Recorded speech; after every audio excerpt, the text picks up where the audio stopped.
নির্বাচন চলার মুহূর্তে বা বলা যেতে পারে এবারের গ্রাম সরকার গড়ার পঞ্চায়েত নির্বাচনের মরশুমে রাজ্যে বেশ কয়েকটি ঘটনা ঘটেছে এবং সেই নির্বাচন কেন্দ্রিক ভাবনায় রাজনৈতিক দলগুলো যখন ময়দানে তখন শাসক বিরোধীর এই দ্বন্দ্ব কিংবা রাজ্যের চলমান পরিস্থিতি এবার সংসদে তোলার খবর জানালেন লোকসভার উপবিরোধী দলনেতা গৌরব গগৈ। তিনি রাজ্যে এসেছেন এবং তিনি এআইসিসির প্রতিনিধি হয়ে রাজ্যের কয়েকটি জায়গায় গেছেন, বিশেষ করে উদয়পুর এবং বিশালগড়, আগরতলায় সাংবাদিক সম্মেলনে কথা বলেছেন।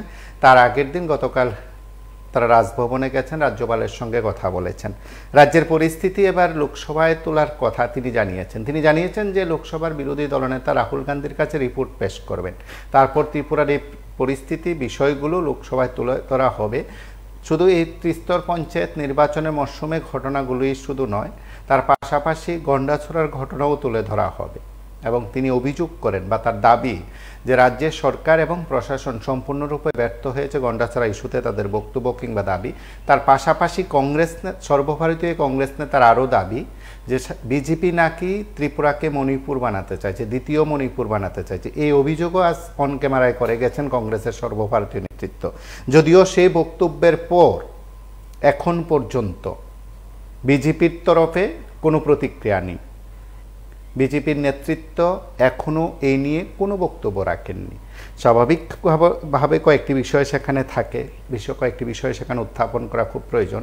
সেদিক থেকে বোধহয় আলোচনার মধ্যে গুরুত্ব পেতে পারে। আমরা কয়েকটি বিষয় নিয়ে যখন আপনাদের প্রত্যেকের কাছে আমরা প্রতিদিন তুলে ধরার চেষ্টা করি, সেদিক থেকে অবশ্যই আপনারা কথা বলবেন, আপনাদের কথা আমরা শুনব। আপনারা নিঃসন্দেহে লোকসভার উপবিরোধী দলনেতা রাজ্য সফর এবং তার প্রেক্ষিত শুনেছেন, যে প্রেক্ষাপটে কথাগুলো বলা সে ত্রিস্তর পঞ্চায়েত নিয়ে, এবং যে ত্রিস্তর পঞ্চায়েত নির্বাচনের গতকাল মনোনয়নপত্র দাখিলের শেষ দিন পর আজ যখন গোটা রাজ্যের সামগ্রিক পরিস্থিতি একেবারে পরিষ্কার হয়েছে, অনেকে জেনেছেন যে তথ্যগতভাবে কয়েকটি দিক বলছিলাম যে গ্রাম পঞ্চায়েতের ক্ষেত্রে ৬,৩৭০টি আসনের মধ্যে ৪,৩৪৯টি আসনে শাসক বিজেপি বিনা প্রতিদ্বন্দ্বিতা জয়ী হতে চলেছে এবং আগামী ২২ জুলাই পর্যন্ত হচ্ছে মনোনয়নপত্র দাখিল করা, এমন মনোনয়নপত্র প্রত্যাহারের শেষ দিন। সেদিক থেকে সেদিন পর্যন্ত অপেক্ষা থাকলে এই সংখ্যা আরও বাড়তে পারে বলে ধারণা করা হয় এবং যেহেতু মনোনয়নপত্র দাখিলের শেষ সময় পর্যন্ত অপেক্ষা করতে হয়, তারপরে সেখানে মূলত ঘোষণা থাকে মোট কতজন প্রার্থী বিনা প্রতিদ্বন্দ্বিতা জয়ী হয়েছেন সেই সংখ্যা থাকবে। এবং গ্রাম পঞ্চায়েতের ক্ষেত্রে এই সংখ্যা তো অবশ্যই আপনাদের কাছে বললাম। পঞ্চায়েত সমিতির ক্ষেত্রে ৪২৩টি আসনের মধ্যে ১৯০টি আসনে শাসক বিজেপির একক লড়াই আছে, অর্থাৎ সেখানে আর কোনো প্রতিদ্বন্দ্বী নেই। তো এখানেও বিনা প্রতিদ্বন্দ্বিতায় জয়ী হওয়ার সম্ভাবনা প্রবল এবং জেলা পরিষদের ক্ষেত্রে ২টি আসনে একক লড়াই এবং সেখানে দ্বিতীয় কেউ নেই লড়াইয়ে, সুতরাং সেখানেও বিনা প্রতিদ্বন্দ্বিতা জয়ী হওয়ার তথ্য আজ সামনে এসছে। কিন্তু তার পাশাপাশি আরও একটি তথ্য কংগ্রেস নেতা সুদীপ রায় বর্মন সাংবাদিক সম্মেলনে দাবি করেছেন। তিনি বলেছেন ৩,৩৮৩টি আসনে কংগ্রেস প্রার্থী দিতে পারেনি বিজেপির কারণে, এবং তার আগের দিন আপনারা দেখলেন কয়েকটি জায়গার ঘটনা কংগ্রেস সরাসরি উত্থাপন করেছে এবং এত সংখ্যক প্রার্থী নাকি তৈরি ছিল মনোনয়নপত্র দাখিল করতে, সেখানে দেওয়া হয়নি। এবং সিপিএমের তরফেও সেই অভিযোগ করা হয়েছে, সিপিএমের তরফেও সেই দাবি করা হয়েছে।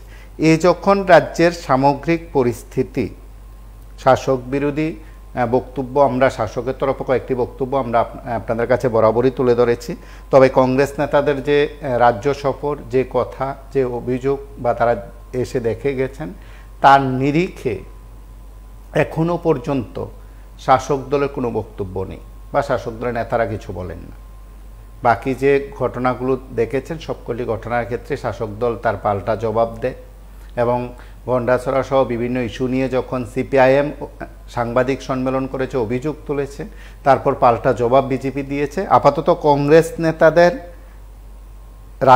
জাতীয় কংগ্রেস দলের নেতৃত্বের রাজ্য সফর এবং তাকে কেন্দ্র করে যারা কথা বলেছেন বা তাদের রাজ্য সফরে যেসব বিষয়গুলো উত্থাপন করেছেন তার নিরিখে এখন পর্যন্ত কোনো জবাব নেই শাসক বিজেপির। নমস্কার, কে বলছেন?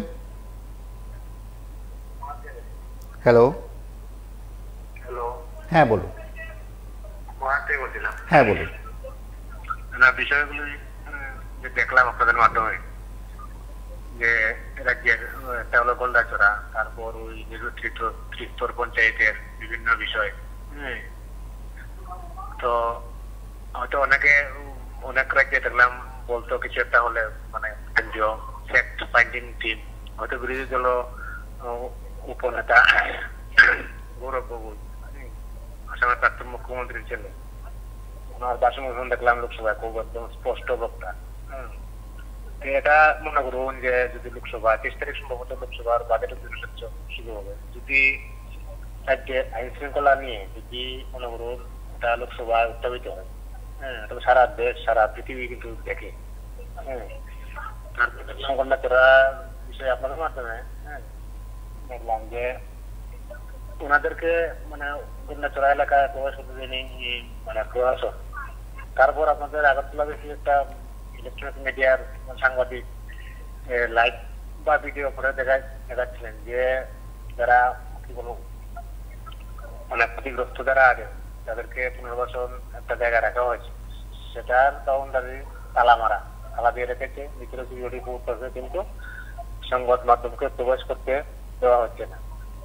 আপনারা তো জনগণের কণ্ঠ, জনগণের মুখ, জনগণকে যদি মানে আপনারা যদি মানে এইসব জায়গায় না যেতে পারেন তাহলে রাজনৈতিক দল কিভাবে রাজনৈতিক প্রতিনিধিরা কিভাবে যাবে? লোকসভা যখন উঠবে কিন্তু দীর্ঘ আলোচনা হবে, স্বরাষ্ট্র দপ্তর দেখবে, স্বরাষ্ট্র দপ্তর থেকে রাজ্য স্বরাষ্ট্রকে অবশ্যই কিছু একটা বলবে, সারা দেশবাসী দেখবে। এটা তো আমাদের রাজ্যের জন্য মানে কি বলবো মানে লজ্জার বিষয়। তো ওনারা যে আসছেন ওনাদের বিষয়টা দেখছি এটা মানে বিরোধী দলের ভূমিকা এমন থাকা প্রয়োজন। আইন শৃঙ্খলা বিষয় কিন্তু উত্থাপিত হবে লোকসভা, এটা মোটামুটি নিশ্চিত, ভালোভাবে এটা উত্থাপন করবে। এখন কিন্তু আর ওই যে মাইক বন্ধ করে দেওয়া আর ওই স্পিকার বন্ধ করে দেওয়া এগুলি আর চলবে না, কারণ 10 বছর পরে এখন কিন্তু শক্তিশালী বিরোধী দল নেতা আছে, বিরোধী দল আছে মানে লোকসভায়। তো এটা যে উঠবে আমাদের জন্য তো লজ্জাজনক বিষয়। তারপর দেখুন ওই যে এগুলিও উঠবে যে রাজ্য যে নির্বাচন কমিশন, ওনারা যে মানে পক্ষপাত দুষ্ট কয়ে কাজ করছে না। যদি মনে করুন যে বিরোধী দলের যে একটা অনুরোধ দাবি ছিল অনলাইন একটা ওয়েবসাইট বা পোর্টাল খুলুন মানে মনোনয়ন দাখিল করার জন্য, যদি ওনারা শুনতেন আমাদের মেশিনারি আছে, সবকিছু আছে, 2 ঘন্টা লাগে না, সফটওয়্যারে নিয়ে খুলতে পারতেন, তাহলে কিন্তু বিলনিয়ার যে একজন প্রার্থী জেলা পরিষদের উনি হয়তো আজকে পৃথিবীতে জীবিত থাকতেন। তো যাই হোক, ভোট এখনো শেষ হয়নি, আরো অনেক কিছু হওয়ার সম্ভাবনা থাকতে পারে। চাইবো না যে মানে এরকম কিছু হয় বা দুর্ঘটনা হয়, শান্তিপূর্ণ হয় যেন ভোট হয়। আর বলছে অনেকে প্রার্থী খুঁজে পাওয়া যায় না, কি পায় না। আরে মানুষের প্রাণ বড়, প্রথমত একটা বড় মাপের একজন নেতা খুন হয়ে গেলেন, তারপর কি সাধারণ নিরীহ, এটা গ্রাম পঞ্চায়েত, উত্তর গ্রাম পঞ্চায়েত মানে শহর এলাকায় নয়। তো গ্রামের মধ্যে কি পরিবেশ থাকে সারা রাজ্যের মানুষ জানে, আপনারা জানেন।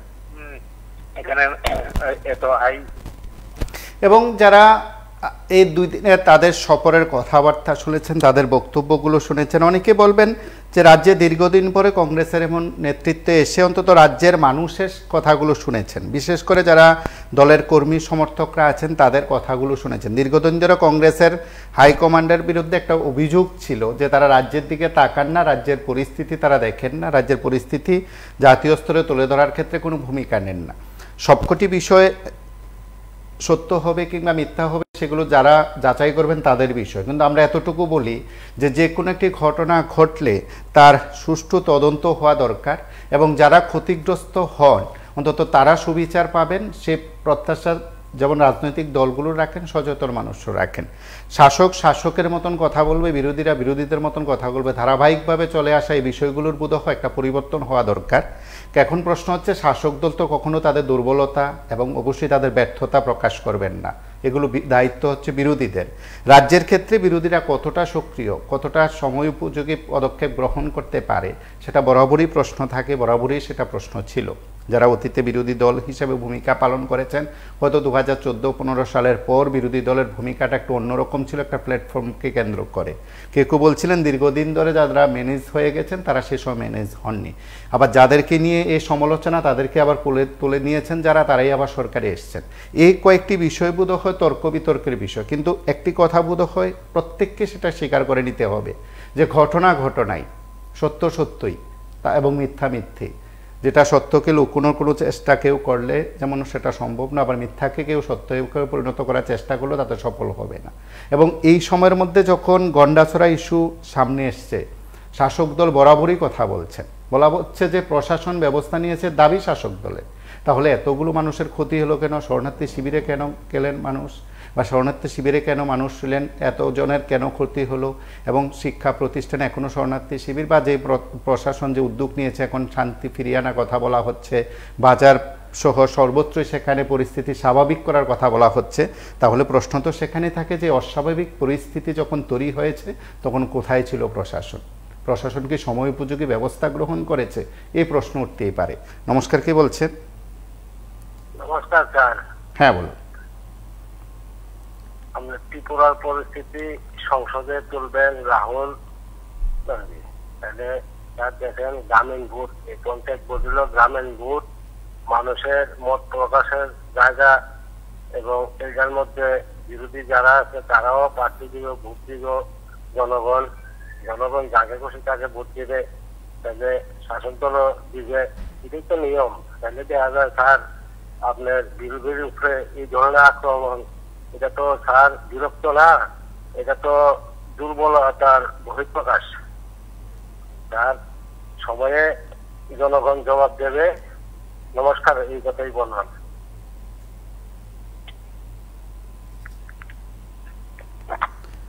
এবং আজ কয়েকটি বিষয় বোধহয় খুব গুরুত্বপূর্ণ হয়ে উঠেছে আলোচনার নিরিখে। অবশ্যই শাসক দল কি জবাব দেবেন কংগ্রেস নেতাদের রাজ্য সফরের পর? সত্যি সত্যি বিজেপির নেতারা সাংবাদিক সম্মেলন করবেন কিনা, তার জবাব দেবেন কিনা সেটা সময় বলবে, হয়তো আগামীকাল সিদ্ধান্ত নিতে পারেন। নমস্কার, কি বলছেন? হ্যালো। হ্যালো। নমস্কার দাদা। দেখুন, এই রাজনৈতিক দলগুলি, সমস্ত দলগুলি আজকে আমরা যারা জনসাধারণ আমরা কিভাবে অতিষ্ঠ করে তুলতেছে, এটা শুধু ত্রিপুরা রাজ্য না, সারা ভারতবর্ষে প্রতিটা স্টেটে এই রাজনীতি যারা করতেছে, পাওয়ারে যারা যাইতেছে, তারা অতিষ্ঠ করে তুলতেছে, মানুষের হক অধিকারের পর্যন্ত এরা বরবাদ করে দিতেছে, দেশটারা শিক্ষায় নিতেছে, তাদের অত্যাচার। তো এখন প্রশ্ন হইলো, এই অত্যাচারটা কেন হইতেছে, তার পেছনে কি কারণ থাকতে পারে?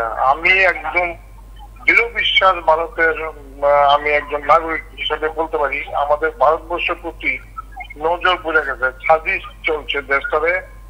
কোন একটা বিদেশি শক্তি কাজ করতেছে তাদের নিজস্ব সবকিছু করার জন্য, যে সাজিশ এরা প্রভাব বিস্তার করে দিচ্ছে কিছু করাপশনের উপরে।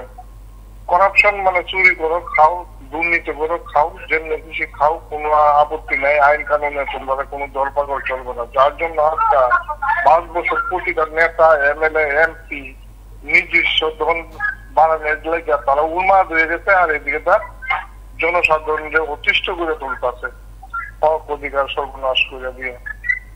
তাহলে গুম বিক্রি করতেছে, এটা একটা সাজিশ। আমরা ভারতবর্ষটারে নিজীকরণ করণের লেগে কোন একটা বিদেশি শক্তি বা বিদেশি সম্প্রদায় এরা ভারতবর্ষে গুরুতর সাজিশ করতেছে। তো ভারত সরকারকে না, ভারত সরকার এরাই।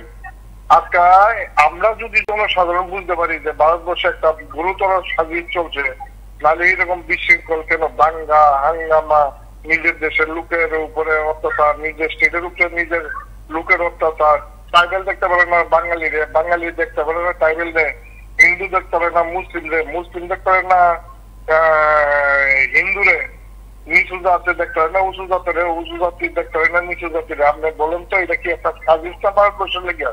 তাহলে সরকার তো হইতেছে, আমরা ভারতবর্ষের সরকার কিন্তু 70-75 বছর যাবৎ উল্টায়া পাল্টা হইতেছে। তাহলে সরকারের উচিত না যে দেশটা কোথায় যেতেছে, দেশটা শেষ হয়ে যেতেছে, এবং অকারণে সরকারি অর্থ হানি করা হইতেছে, বীজ বানাইতেছে, বিল্ডিং বানাইতেছে, বিল্ডিং পাইঙ্গা পড়তেছে, কাজ দেওয়া লেগেছে, ঘুষের উপরে এক কন্ট্রাক্টরে নিগোজিয়েশনের নামে টাকা তুলে লয়ে যেতেছে। তাহলে এর চেয়ে বড় অপরাধ পৃথিবীর কোন রাষ্ট্র আছে আমার জানা নাই, এই একমাত্র ভারতবর্ষে যে সম্ভব হইতেছে। তাহলে আমি মনে করি আগামী হয়তো ইলেকশনের মাধ্যমে আমরা ভারতবর্ষ, আমরা যারা মূল্যবাসী ভারতবর্ষ দ্বারা হারাইতে যাইতেছি। সমস্ত আক্রমণ এবং গতকাল পর্যন্ত বা আজ পর্যন্ত যে কয়েকটি জায়গার ঘটনা উল্লেখ করা হয়েছে, আমরা গতকালও কথা বলার চেষ্টা করেছি, আপনাদের প্রত্যেককে নিয়ে মতামত ব্যাখ্যা করার চেষ্টা করেছি। নমস্কার, কে বলছেন?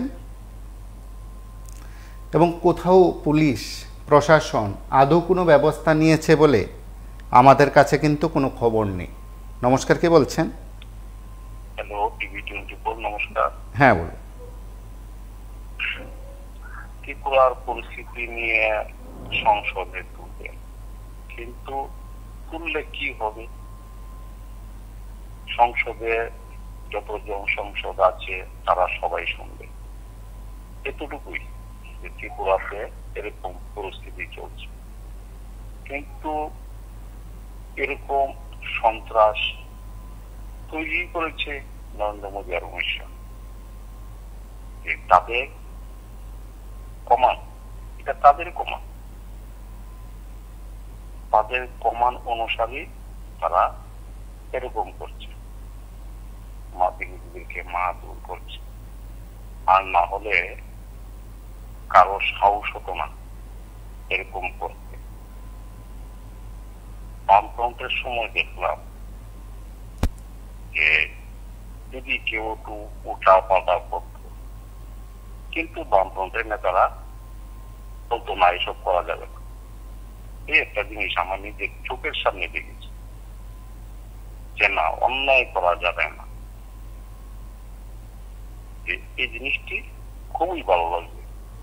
কিন্তু আমরা আবার চাই বামফ্রন্ট ফিরে আবার আসুক, আর তার জন্য আমরা অবশ্যই সহযোগিতা করব। কিন্তু 2026-এ আমরা বামফ্রন্টের পক্ষ হয়ে আমরা পুনরায় আবার শান্তি ফিরিয়ে আনবো।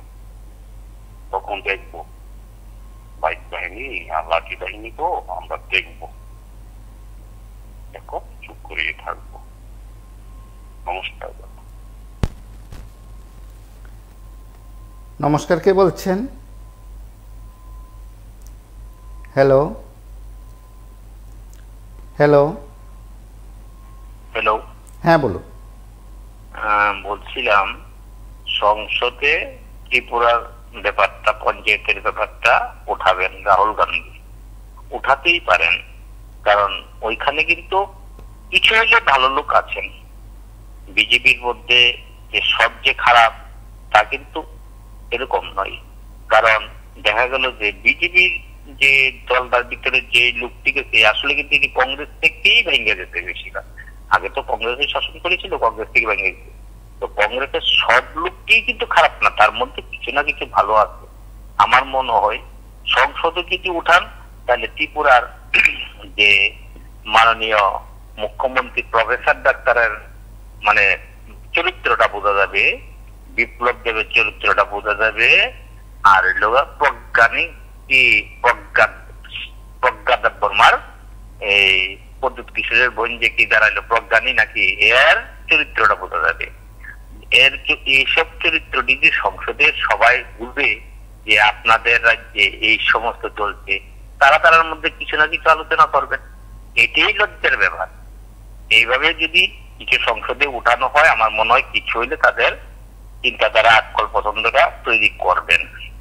আর তবে আরেকটা জিনিস ছিল, সারা ভারতবর্ষে কিন্তু এই কোন জায়গাটা প্রতিবাদ ভালোই হচ্ছে নরেন্দ্র মোদীর প্রতি। নরেন্দ্র মোদী মাননীয় প্রধানমন্ত্রী যা করছেন ভারতবর্ষের মানুষ কিন্তু তা মানেন, যার জন্য ওনার এবার ভরাডুবি এইরকম।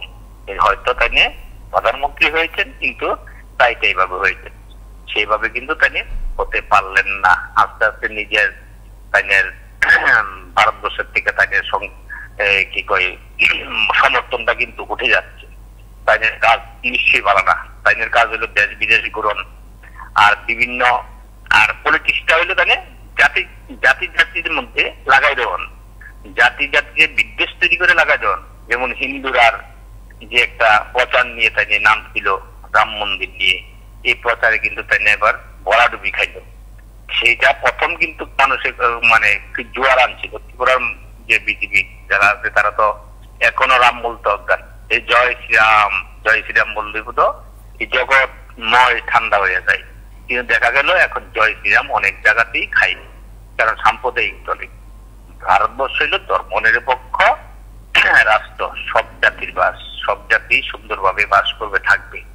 এখানে ত্রিপুরার দেখেন না প্রদ্যুৎ কিশোরে চূড়া খেলা আরম্ভ করে দিচ্ছে। এটা কিন্তু সমস্ত কিন্তু বিজেপির চাল, কিন্তু তারাই কিন্তু সবগুলো করাচ্ছে।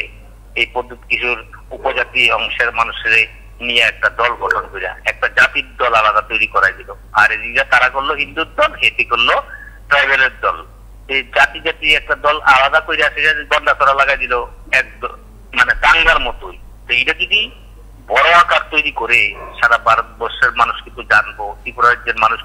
এবং আমরা বারবার ত্রিপুরার প্রসঙ্গ তুলে ধরি। নিঃসন্দেহে সরকারের তরফে বলা হয় ত্রিপুরা মডেল, গোটা দেশটাকে ত্রিপুরার দিকে সেখানে তাকিয়ে থাকে, ত্রিপুরার বিভিন্ন বিষয়কে অনুকরণ করে মডেল হিসাবে ত্রিপুরাকে তুলে ধরার চেষ্টা ইত্যাদি কথা বলা হয়। তা শাসক দল দাবি করেন, আমরা নিঃসন্দেহে বলি তা খুব ভালো দিক, এই রাজ্যের জন্য নিঃসন্দেহে গৌরবোজ্জ্বল দিক।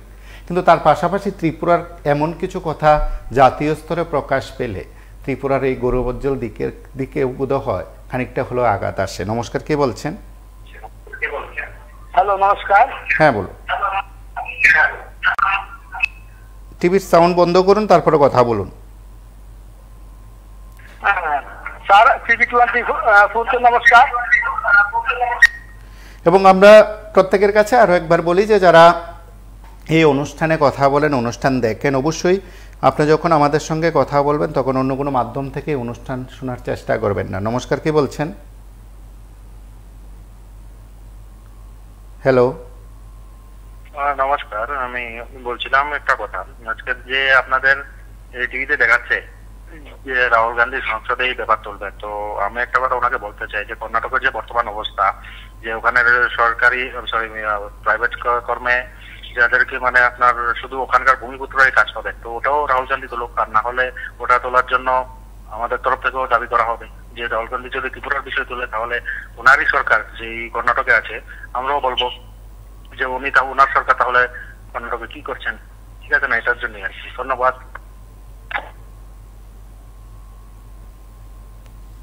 নমস্কার, কে বলছেন? হ্যালো, নমস্কার, কে বলছেন? হ্যালো, আমি আগরতলা থেকে বলছি। হ্যাঁ বলুন। আপনি টিভির সাউন্ড বন্ধ করে সরাসরি কথা বলুন।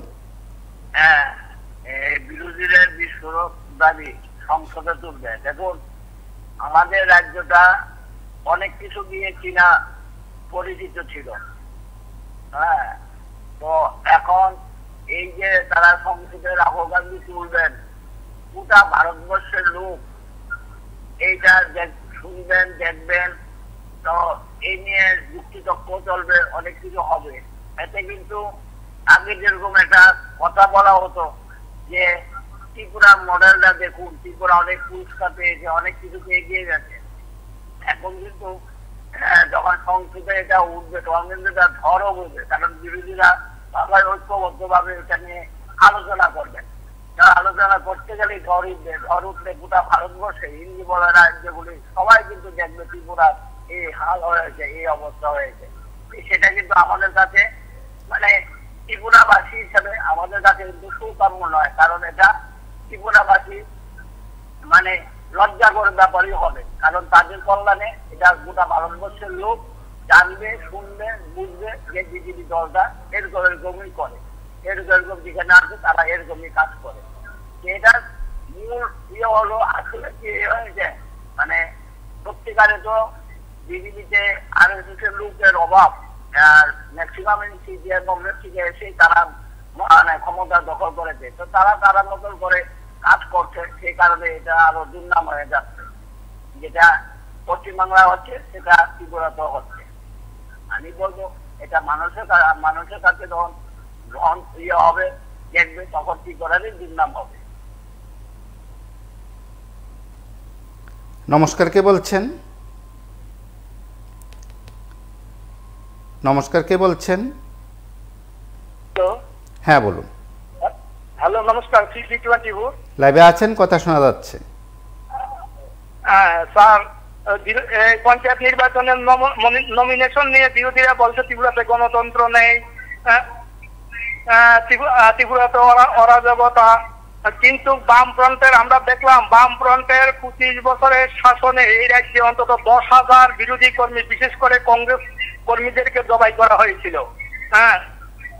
শুধু আমাদের নলসর কনস্টিটুয়েন্সিতে, নলসর বিধানসভা এলাকাতে 18 জন কংগ্রেস কর্মীকে জবাই করেছে। সেই কংগ্রেস নেতারা এখন সিপিএম এর সাথে কাঁধে কাঁধ মিলিয়ে এক সুরে কথা বলছে। এরা, আমি বলছি, এরা যদি প্রমাণ চায় আমরা নাম হিসাবে প্রমাণ দিয়ে দেব কোথায় কতজন কংগ্রেস কর্মীকে এরা জবাই করেছিল। তৎকালীন আমলে দলতন্ত্র, দলদাস প্রথা, দলবাজি, এগুলি ছিল সিপিএম এর গণতন্ত্র। আর বিরোধীদেরকে খুন করা, নারী নির্যাতন করা, গৃহদাহ করা, অগ্নিসংযোগ করা, দোকানপাট পুড়িয়ে দেওয়া, রাবার বাগান কেটে দেওয়া, এগুলি ছিল সিপিএম এর আমলে গণতন্ত্র। এই কংগ্রেসীরা এই গত 35 বছরে এরা এভাবে নির্যাতিত, লাঞ্ছিত, বঞ্চিত কংগ্রেস কর্মীদের কথা ভুলে গিয়ে তারা সিপিএম এর এখন পদলেহন করছে।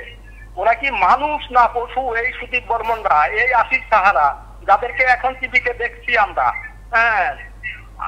আমি আপনাদের মাধ্যমে এদেরকে ধিক্কার জানাই। এদেরকে কি ভাষায় যে এদেরকে মানে গালি দেবো, সেই ভাষা হয়তো আমাদের অভিধানে লেখা নেই।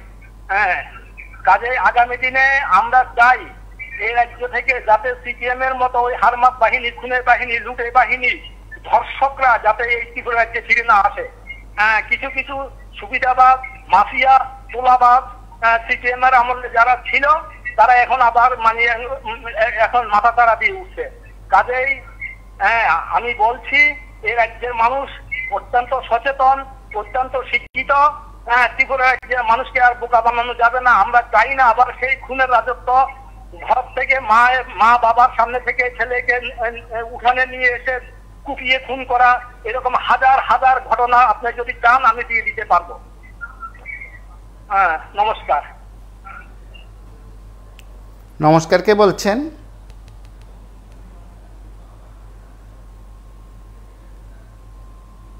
নমস্কার, কে বলছেন? আপনি টিভির সাউন্ড বন্ধ করে কথা বলুন, বা পরে আপনার রেকর্ড করা বক্তব্য শুনবেন। আপনি এখন অন্য জায়গা থেকে কথা বলুন। হ্যাঁ বলুন।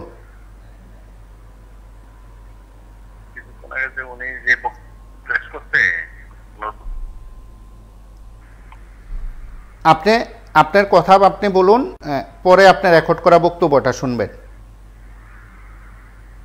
উনি রাজনীতি সম্বন্ধে কোনো কিছু জানে না।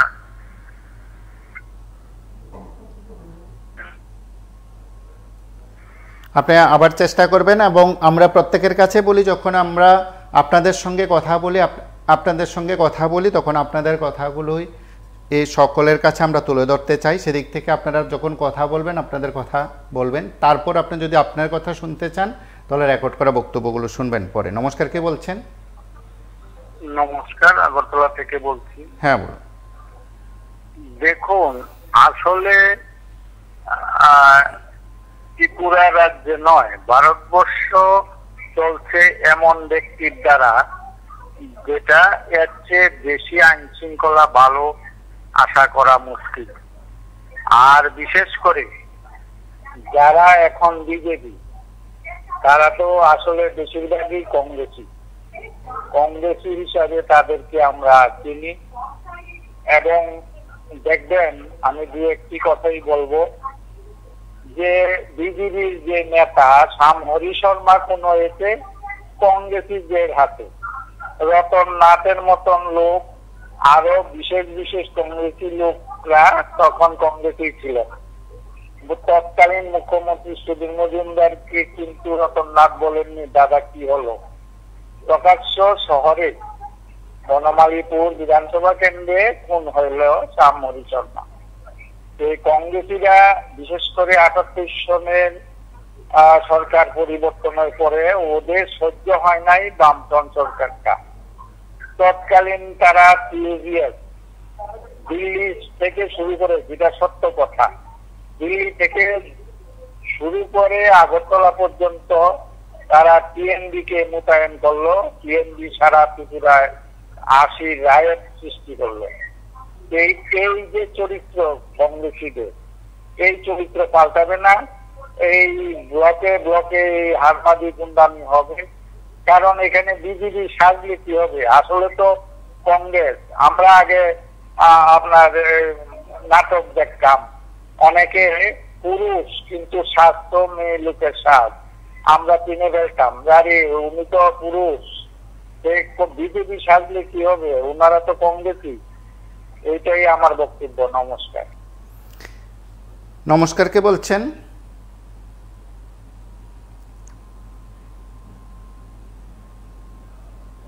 হ্যালো,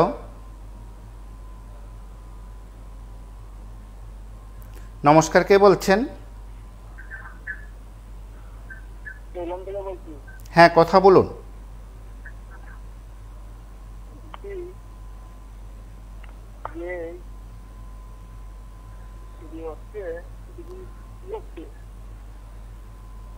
আপনি আবার চেষ্টা করবেন, আপনার কথা কিছুই বোঝা যাচ্ছে না। আমরা প্রত্যেকের কাছে একবার অনুরোধ করি, যারা লাইভ অনুষ্ঠানে কথা বলবেন সরাসরি আপনাদের বক্তব্য রাখবেন। এবং নমস্কার, কে বলছেন?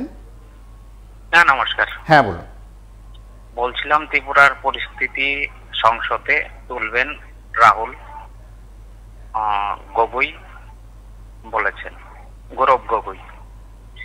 তো আসলে দীর্ঘদিন পরে বিরোধী দলের এরকম একটা উদ্যোগ আমাদের ত্রিপুরাকে নিয়ে আমরা একটু সন্তুষ্ট এই জায়গার থেকে।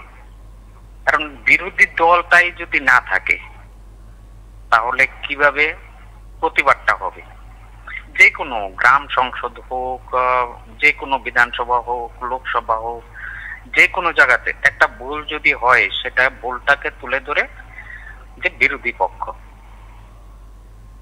আবার বিরোধী পক্ষ যখন সরকারে চলে যায় তখন ওরা ওই কথাগুলো বলে যায়, কিন্তু তখন আবার বিরোধী পক্ষকে সুযোগ দেওয়ার চেষ্টা করা হয় বা হয় না, এরকম আর কি। তো আমরা দেখেছি ত্রিপুরার বাসী আমরা প্রত্যক্ষ করি প্রত্যেকটা সময়ই। 18 সালে দেখতাম গরুর গাড়ির পেছনে দৌড়াচ্ছে আমাদের যে ওই এসেছিল প্রভারী সুনীল দেওধর, ওরা দৌড়াচ্ছিল। তো আসলে আজকে আমাদের একটা সাধারণ পঞ্চায়েত নির্বাচন, আমরা যদি অন্য রাজ্যের সঙ্গে আমাদের রাজ্যের তুলনা করি, একটা আঙ্গুলের মাথার অংশটা আমাদের ত্রিপুরা, আর ওখানে হলো 10 কোটির উপরে লোক, আর আমাদের এখানে হলো 40 লক্ষ মাত্র। তো ওই জায়গাতে যদি আমরা থেকে চিন্তা করি তাহলে এটা কি ঠিক হলো? কেন এরকমটা? কেন ভয় কিসের? আমি কাজ করছি, 299টা প্রতিশ্রুতি দিয়েছি, পূরণ করলে আমাকে তো অটোমেটিক ভোট দেবে, আমাকে বাধা দিতে হবে কেন? 100% পঞ্চায়েত চাই, এটা কি? বলাই গোস্বামী ওই গেল মোহনপুরে দিয়ে দিলেন বামটিয়াতে দলের থেকে। উনি তো যে 88 সালে যে প্রকাশ দাস ছিল, প্রকাশ দাসকে খেয়েছে উনি, বলাই গোস্বামী প্রকাশ দাসকে খেয়ে অনেক কিছু করে রামনগর এসে অনেক কিছুই করেছে, কিন্তু কতটুক কিরকম আছে উনিই জানেন। আমি বিস্তারিত বলতে চাই না আর কি। তবে যাক, যে কথাটা বলার প্রসঙ্গে আমাদের ত্রিপুরার কথাটা যদি সংসদে উঠে, এটাই আমরা ধন্য ধন্য মনে করব। শুভরাত্রি, ভালো থাকবেন, সুস্থ থাকবেন। নমস্কার, কে বলছেন?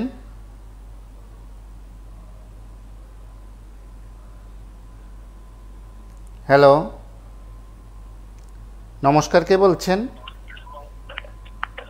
বলছিলাম, দেখুন অনেকে অনেক কিছু বলে রাজনৈতিক বিষয়ে, যে ওই পূর্বের তুলনা হয়। আমি বামলে আমার পরিবারের একজন বিশ্বস্ত লোককে হারিয়েছি রাজনৈতিক কারণে। তো অনেক রাজনৈতিক দল দেখছি ওই পূর্বের এগুলি তুলে ধরে, যারা মানে 18+ হয়ে গেলে ভোটদান করে, মানে দ্বিগুণ বা 1.5 গুণ যে পূর্বে হয়েছে, এগুলো নিয়ে অনেকে অনেক কিছু বলে। আমিও ভুক্তভোগী, রাজনৈতিক ভুক্তভোগী আমি এবং আমার পরিবার। কিন্তু সেগুলি তো বলে লাভ নেই।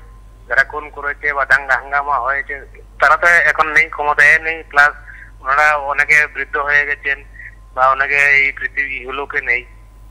এখন তো জেনারেশন মানে যাদেরকে অনেকে বলছে ওনারা তো মানে যারা দেখছে আপনাদের মিডিয়া বা লাইভ, অনেকে জানেও না কি হয়েছে। এগুলি হলো ফালতু। বিভিন্ন মিডিয়া দেখছি, ওই বিভিন্ন মিডিয়া না, দায়িত্বশীল মানে কি বলবো রাজনৈতিক দলের প্রেস কনফারেন্স দেখছি, এগুলি বলে কি হয়েছে, কোথায় খুন হয়েছে। আরে খুন হয়েছে বলে তো পরিবর্তন হলো। 25 বছরে বামকে ঘুরিয়ে দিল, আমরা ঘুরিয়ে দিয়েছি। তো তারা করেছে বলে আমরা করবো? তার মানে তার অর্থ কি? জনগণের হাতে তো ক্ষমতা, তারা করেছে বলে আমরাও করব। আর আমি কিছু বলতে গেলে আমি ওটাকে ক্রস ফায়ারিং করে আমি বলে দিব যে ওনারা করেছিল বলেই তো জনগণ একদম 0 থেকে 37 সিট দিয়েছিল আইপিএফটি সহ 2018-এ, আইপিএফটি বাদে। হ্যাঁ, কারণ বিক্ষোভ তো হয়েছিল ম্যাক্সিমাম জনগণ। তো এখন আবার জনগণ বিক্ষুব্ধ হচ্ছে। এখন তো ইয়ং জেনারেশন যাদের কথা বলছে ওনারা তো রাজ্য রাজনীতিতে 1-2 জন বাদে বা মুসলিমে একটা অংশ বাদে কেউই নেই। এগুলি যারা বলছে এগুলি হলো মানে জনগণকে মূর্খ বানানো, বোকা বানানো। প্রেস কনফারেন্স দলীয় অফিস থেকে প্রেস কনফারেন্স করে বলে মানে থাকতো না, মানে পূর্বে কি হয়েছে না হয়েছে এগুলি ফালতু কথা। আমি নিজে ভুক্তভোগী, আমি জানি। আমি ছোট ছিলাম, বাবা হলে আমি আমার পরিবারের প্রিয়জনকে হারিয়েছি। কিন্তু তার জন্য তো পরিবর্তন হয়েছে। তারা করেছে বলে আমরা করবো? জনগণ তো পরিবর্তন করেছে, তো তাদের এইসব দুর্নীতি বা এইসব অসামাজিক কাজ হয়েছিল বলে তো 25 বছর পরে পরিবর্তন হয়ে সবকা সাথ সবকা বিকাশের সরকার এনেছিল। এই চোরা পাল্টাও এর স্লোগান। এখন কি চলছে? এখন তো দেখলাম ওই পশ্চিমবঙ্গে একজন বলছে সবকা সাথ না, যে আমার সাথে, আমি তো তোমার সাথে। শুভেন্দু অধিকারী পশ্চিমবঙ্গের বিধানসভা বিরোধী দলনেতা। উত্তরপ্রদেশে দেখলাম যোগী আদিত্যনাথকে মানে ডাউন করার জন্য সম্পূর্ণভাবে উঠে পড়ে লেগেছে। অনেক কিছু আছে। ত্রিপুরাতেও আমার একটা সন্দেহ যে বর্তমান মুখ্যমন্ত্রী স্বরাষ্ট্রমন্ত্রীকে মানে ফেলে দেওয়ার জন্য স্বদলীয় বা গোষ্ঠীকুন্দল বা রাজনৈতিক চক্রান্ত আছে। আমি 90% শিওর, আমার ব্যক্তিগত অ্যানালিসিস, যে আমি বলছি বলে কারো থেকে না, আমি এটা নিজে গবেষণা করি, অনেক মিডিয়া আমি দেখি, জাতীয় আন্তর্জাতিক স্টেট লেভেলে। এখন নেতার বিষয় আর তো মানে একই দিনে ওই 12 তারিখে আবার বিলুনিয়াতে একজন খুন, মানে এটা আমাদের। নমস্কার, কে বলছেন? হ্যালো, নমস্কার, কে বলছেন? নমস্কার, উদয়পুর থেকে বলছি। হ্যাঁ, বলুন। এখানে ত্রিপুরা যে স্তর পঞ্চায়েত নির্বাচন সন্ত্রাস নিয়ে দিল্লি পার্লামেন্টে উঠবে না জানা, উঠার পরে যদি কতটুকু কাজ হবে সেটা হলো মূল বিষয়। কারণ এই পরিমাণে সন্ত্রাস কিন্তু আমরা দেখলাম 93 সাল থেকে 2018 সাল পর্যন্ত বাম সরকার, 88 থেকে 93 পর্যন্ত দেখলাম জোট সরকার। কিন্তু আসলে এরকম সন্ত্রাস আমরা কখনো দেখিনি, বা আমাদের যারা উদ্যোগ বড় যারা রয়েছে 70-80 বছর তারাও কিন্তু দেখেনি। আমরা চাই জোরালো ভাবেই ত্রিপুরার পরিস্থিতি নিয়ে যাই সংসদে তোলা হয়, সেটা আমরা আবেদন করব। কারণ বিরোধী দল হিসাবে রয়েছেন এখন কংগ্রেস। ত্রিপুরা রাজ্যের আইন প্রশাসন বলতে যে থাকার কথা কিন্তু কোনোটাই নেই। আমরা স্কুটুনির মাধ্যমে অনেক কিছুই দেখলাম।